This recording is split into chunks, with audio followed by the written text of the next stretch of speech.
Hello, everybody. This is Arek Skuza, and welcome to Artificial Intelligence and Business Automation podcast. My name is Arek, and it's going to be 10 years and the end of this year since I decided to step into artificial intelligence and work as a consultant. I'm also a leader at Dallas-based Future Processing Center of Excellence for Artificial Intelligence and data monetization. Most of my time, I focus on transforming my clients' AI ambitions into real-world results. And by real-world results, I understand ROI, return of investment. Most of my time, I am working with pragmatic C-level leaders that have experience with technology, business process transformation. I spend time in many industries, many verticals, including transportation, energy, healthcare, food processing, finance, and e-commerce. What sets me apart is my unique blend of people-centric leadership and project expertise, especially with AI and data. And if you are interested in AI and data, you want to be a modern leader. By modern leader, I believe modern leaders are people that are trying to unlock the time and their workers and employees, co-workers, colleagues' time by using artificial intelligence and data monetization so these people can work on more inspiring, creative tasks. This is the podcast for you. Today, the topic is my project, which I finished, and I want to share with you the takeaways that really deliver results. So this is really case study. I'm talking about Maspex Group. Maspex Group is a massive company in Europe that is a food processing company, alcohol and non-alcohol beverages producer with several thousand people on the payroll and working in many countries. And it's famous for also delicious chocolate, coffee, orange juices, other juices that are very healthy for the customers. And that used to be my customer 3 years ago. We started working on a project. The project was 2 years. And it's very interesting area because the project was about making sure that artificial intelligence and data analytics can deliver results, but from IT and business alignment perspective. So if you stay here and listen to that podcast, you will actually get something very practical, how to achieve a proper coordination and synchronization between business and IT, but also why it's fundamental for bringing to life proper data and artificial intelligence through innovation, people motivation, software alignment, software purchase strategy, and business process synchronization between IT and business departments. So this is something that we need to consider as the main core of this project. So what I'm going to share with you guys is the challenges we have, change implementation strategy, and the results that were obtained in this particular case. Let me start with introduction. So this case study will present the results of the project that Maspex Groups named IT Ecosystems. Maspex Groups, as I mentioned, is a company operating in the food industry, specializing in the production and distribution of a wide range of drinks and food. They have a very, very well-known brands in Central Europe. Imagine a company like Nestle or Coca-Cola or Unilever combined together, except for personal hygiene products and things like that. So that's what is a Maspex Group. It's a massive company, the stock exchange based. So you really need to be responsible for the results you deliver in that particular example. This project was developed to standardize cooperation between the IT department and business units through data analysis and automation, including AI, to improve project reporting and implementation processes. The solution aimed at early detection of unprofitable and risky projects were also presented, as well as creating a single source of knowledge for everybody after the project. So imagine you want to make sure that the business collaborates with IT properly. Innovative ideas, development ideas, all of that stuff is delivered in a specific way and automatically scored. You have a software licenses that everybody knows how to use it and where to find them. So that stimulates innovation. And at the end of that, you have KPIs that people need to make sure they will follow in their projects. And all of that is centralized as a hub knowledge that everybody can go and use it. As I mentioned, Maspex is a several thousand people company. I believe it's like 10,000 people company. So massive access to good practices, how to leverage AI, how to measure the projects and things like that. It's critical for this particular situation, because otherwise the project and the effort might not deliver the expected results. Okay, so let's start with the challenges. First challenge was standardization of the IT business cooperation process. As a consultant, I barely ever discovered the wheel again. There is so many beautiful frameworks and approaches that were well tested.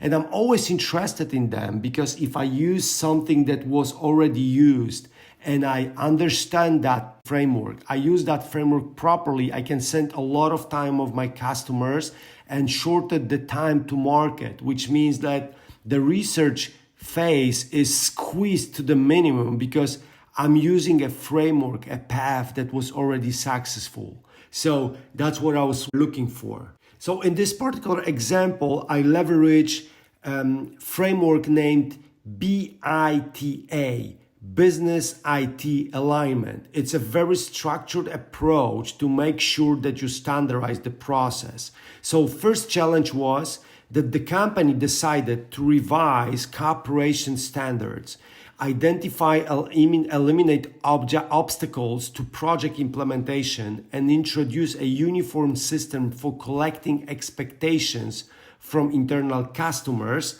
and make sure that if the business of the company collect that expectations properly, then it will simplify and help IT to understand that expectations from business quickly and respond promptly. The second challenge we faced was diverse requirements from business units. The challenge was need for business units to define the specifications of projects requirement precisely and clearly. By the way, guys, if you want to learn more or get that knowledge I'm sharing here in the written form, you can visit rxcusa.com and find that article in my project section. Coming back to this one, a precise definition of requirements is critical to enable the project team to work effectively. That's pretty obvious. Clearly define the scope of work, minimize errors in the final product. But in a company like this one, it's hard to implement. The challenge is to make sure that everybody will go to that website, finish up this boring form, the questionnaire, and hopefully wait that the innovation unit will respond when and how they can start working on your product. In this case, it's not the case. First thing is, we don't have so much people that can step into AI and be ready just right away. So when you have a concept, when you have an idea, you will just sketch it by yourself. Let's say it's possible. And then you will actually make it in a standardized form and send it to IT department so they can leverage their knowledge and make it happen. But there is a question. how to make 10,000 people fill up the same form and make it the same sketch, and at the same time send it in the proper form, and the IT will be interested in developing that concept. And that will take us to the third challenge: insufficient standardization of progress indicators or KPIs in development projects. So during the work, the consulting work, I realized there was also a need to define a catalog of progress indicators in development projects to facilitate monitoring and assessment of the progress. Maspex Group was definitely interested in conducting project, listen to people, get the requirements or expectations from the business, put them on the pipeline, and measure the progress and make the gateway that also will help them to start those initiatives that will highly provide the results for the company. But also at the same time, they want to make sure that the system will score those ideas automatically, because otherwise IT needs to read so many papers, so many different forms, and it will get stuck. By the way, in the companies like that, you can get the ideas, experiments concept, POC concepts, and other form of initiatives from people. IT can get in many different forms. It can be a conversation over coffee. It can be an email, phone call, text message, Slack message, and other things. You don't want that. You want to give people ideas to contact with you on through many different channels, but you want to make sure that each channel get that message right. So then you can make sure that artificial intelligence, data analytics projects will land in a different pipeline with high priority than other concepts which are not so close to company overall and business strategy KPIs. So company also realized that they are spending money on a software that can be either replaced because it's not very innovative software, doesn't use AI component predictions and automation, but the company also purchased a lot of licenses and people are not aware of what kind of software they can use. So in the future, they can actually stop buying additional licenses or additional new software and trigger people to use the current one in your project. So putting another way, how to make sure that the person that wants to enhance SAP system or internal CRM with Gen AI will actually start using the Gen AI or SAP software enhancement that is already in use and first check this software if can be used, not buying the new one just by the definition. That's very hard because you need to make sure that the whole catalog of all the software you have, it's very available to everybody and is actually in the place. So everybody who is uploading the business idea or is integrating with ID on the strategy level knows what it's possible. But this is also another challenge because if you purchase licenses of AWS or Microsoft, each specific software have so many different features that making sure that people will grasp them quickly is not that easy. But only then you can stop buying additional licenses or doubling them or whatever else. So that's the thing. And imagine now that you have people that wants to use your KPIs, indicators of projects, central database of software, automated processes, upload new ideas and supply IT with them. How to do it? So the last challenge of the project that we designed with Group Maspex, and I was working with amazing people, beautiful brains like Evelina Strykowska, Luke Valla, the guy who is in charge of IT and disruption department, and Chris, who is actually leading IT department, Rob Vavro, that is a vice president of the company, and those guys wanted to make it easy for the employees. By making that easy for the employees, I mean they want to make sure that all that knowledge is centralized and is actually put into action, which means that people can reach somewhere and use that. And micro-learning and bite-sized learning strategy was actually something we pick up for this particular project. What I mean by that? By this, I mean that we wanted to have chunks like 10, 15, 20 seconds video chunked together in a chain so people can actually quickly grasp the knowledge when they are on the fly or they just like have a break between tasks and things like that. So it's not like we were conducting workshops and trainings.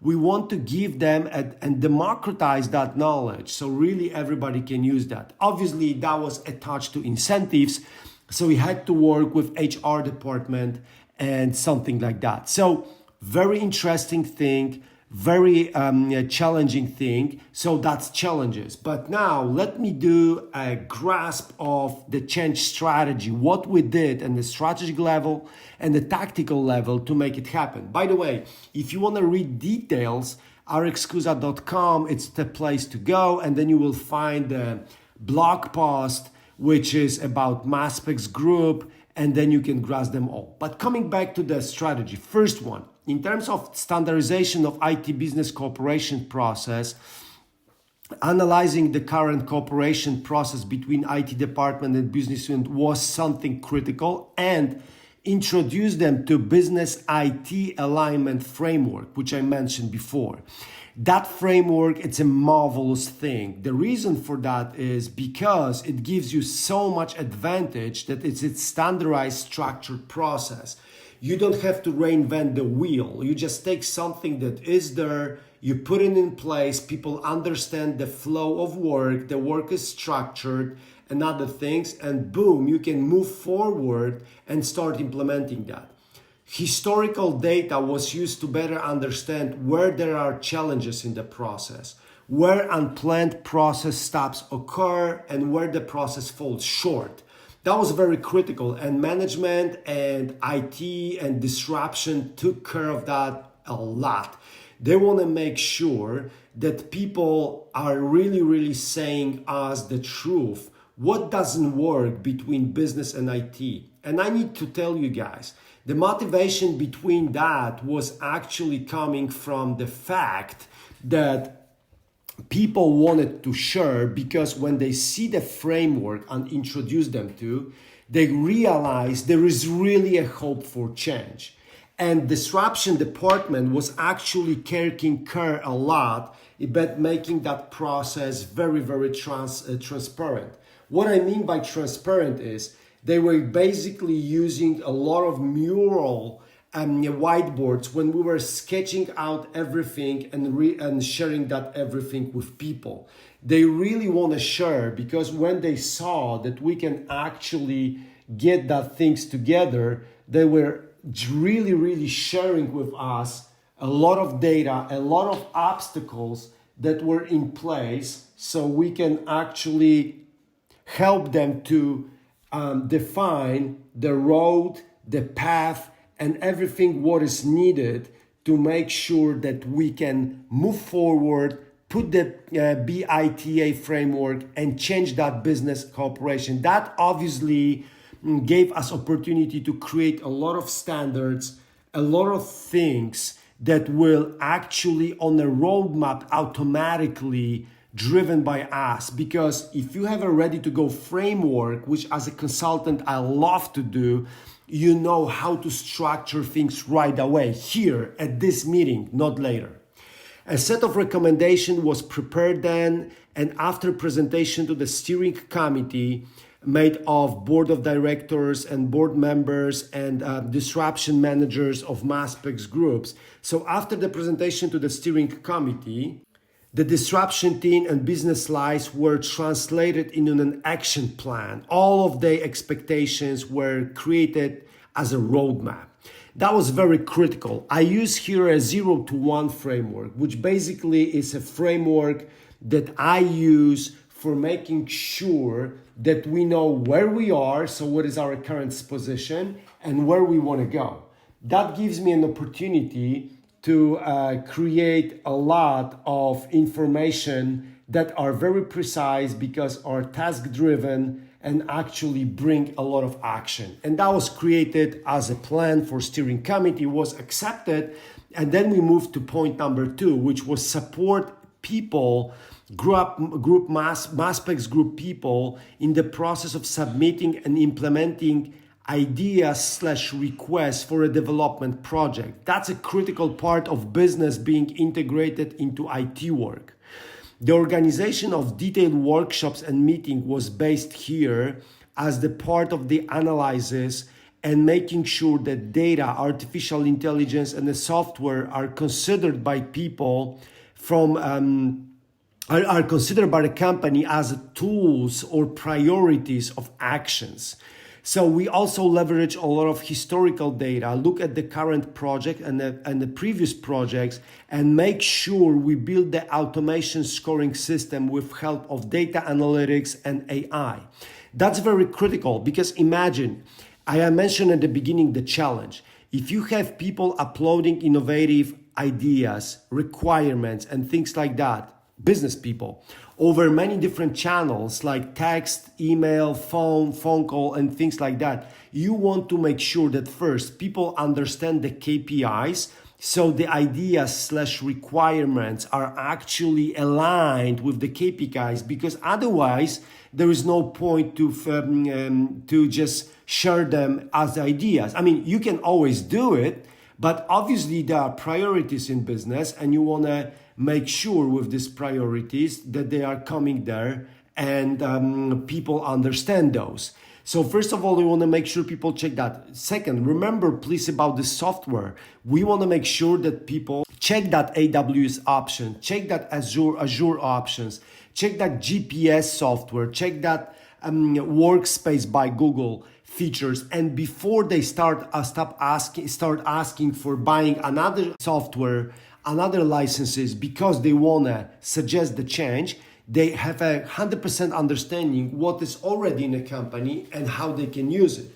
So imagine you want to trigger all of that things before people even request for the change, request for the plugin, request for the new feature, and things like that. So to trigger that, we had to really automate the process of collecting ideas, requirements, scoring them, standardizing this process, categorize them, and then putting them on a matrix. So if that particular idea will fall into the specific place on a matrix, it will have a go or no go when it comes to implementation.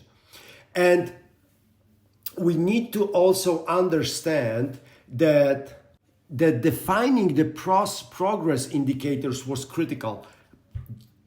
You remember at the beginning I shared that they want to start projects, they want to listen to people, and that's what's beautiful about Maspex Group. But they also want to know if the specific project will deliver results. But they don't want to say kill or no kill. They want to they want to do something like predictive resulting, which means that if you measure a project properly, you are able to predict if that particular project has a chances to get that results before they will say kill or no kill. You can only do that if the project from the very beginning is monitored by IT and business together. So that's why business alignment is important. 2 to 3 KPIs is important, and then you can start measuring.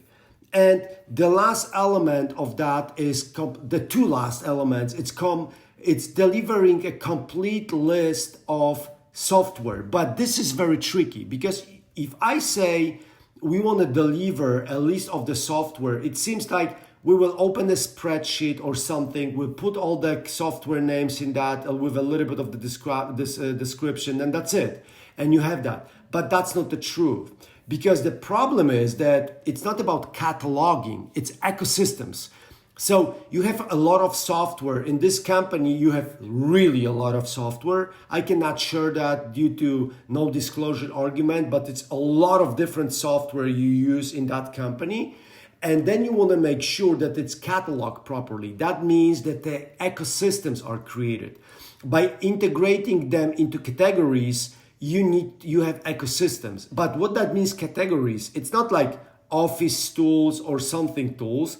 It's basically priorities, how this specific software is important for group Maspex progress. Let me give you an example. This is a food processing company. One of the important part is a quality control. So that the software that controls the quality of food or beverages is more important than Microsoft Office.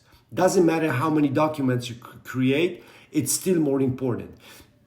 So first of all, you want to make sure that you catalog that. Second, each ecosystem needs to have a supervisor, not only for maintenance purposes, but also for development purposes. Example, if you run AWS and you see there are new tools coming to the market, like for instance, Bedrock, or you use Google Workspace and there is a Vertex AI coming out, you want to make sure that you track what features are available. Why?